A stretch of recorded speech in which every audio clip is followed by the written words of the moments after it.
Newstalk ZB, 8:16, Politics Wednesday. Megan Woods, Mark Mitchell. Righto, Mark, your turn. $500 million for the police. Solve the problem or not? Yeah, I've been pretty clear about this. I mean, 4 weeks ago you had a police minister saying that nothing to see here, no issues around gangs, and then literally three weeks later you've got the three ministers out announcing a $500 million package. So there's no detail around it.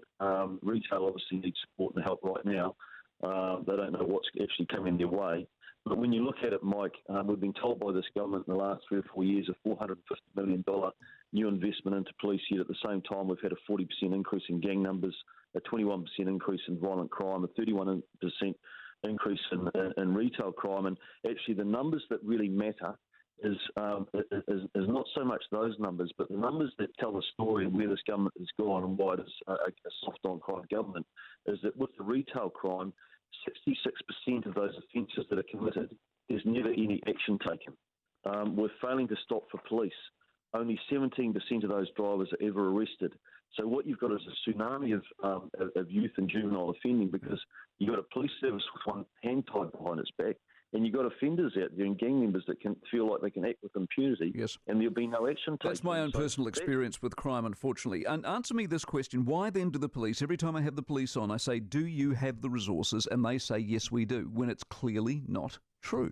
Yeah, but you're talking to P&HQ, and unfortunately, sadly, at the moment, there is a disconnect between P&HQ, and I don't want to be generic. There's some very, very good senior leaders and officers in the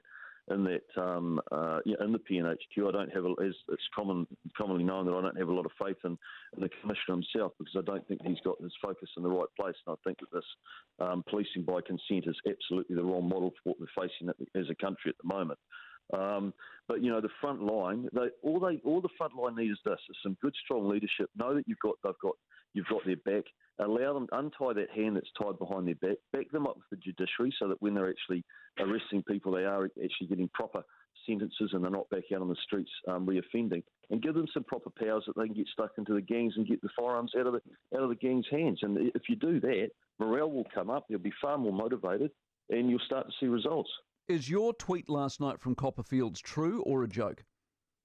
No, that's absolutely true. So let me read it. Tonight, as I was leaving Copperfields, I stopped to talk to Greg O'Connor about a parliamentary rugby. Poto Williams was at the other end of the table. Greg told me I couldn't sit at the same table. He then told me the reason was they don't like me holding the minister to account. Is that true? That's absolutely true, and I text Greg immediately. I left because I was disgusted by it, and I text Greg later, straight away, actually saying, look, you know, I expect an apology for that. It's disgraceful. Listen, Mike, I've got a job to do. I'm the opposition. Poto Williams is the minister. It's my job to hold her to account. When we walk outside that debating chamber and go into Copperfields, we're civil to each other, we apply it to one another, we have friendships that exist across the House. And that's a place for MPs, their staffers, and journalists to mingle and spend time together, and to be told that I can't sit at a table, and actually the reason is because they don't like the way that I'm holding the minister to account. It's outrageous. It's just symptomatic of a Labor government that feels like they have to control everything. Megan? No, I wasn't in Copperfields. I have no idea what was said or what did or didn't happen. I can say that people generally sometimes pass the time of day with each other. I certainly will talk to opposition people in Copperfields, but do they normally sit down and have dinner together? Probably not, because sometimes people at the table were talking about work as well. I wasn't having dinner. I wasn't having dinner with Greg. Megan, I was just simply stopping. Sorry, Mark. I thought you said about sitting at the table. I don't know. I'm not going to comment on it. No. She wasn't there. Don't know the details. Let me ask you this and see if you agree. Is David Seymour Megan a useless Maori? Look, it's not words I would have used.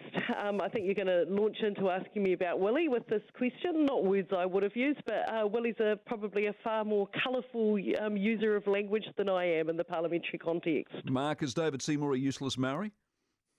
No. He's a passionate politician that believes in what he's doing. He's getting on and doing it. Is Willie Jackson a useless Maori?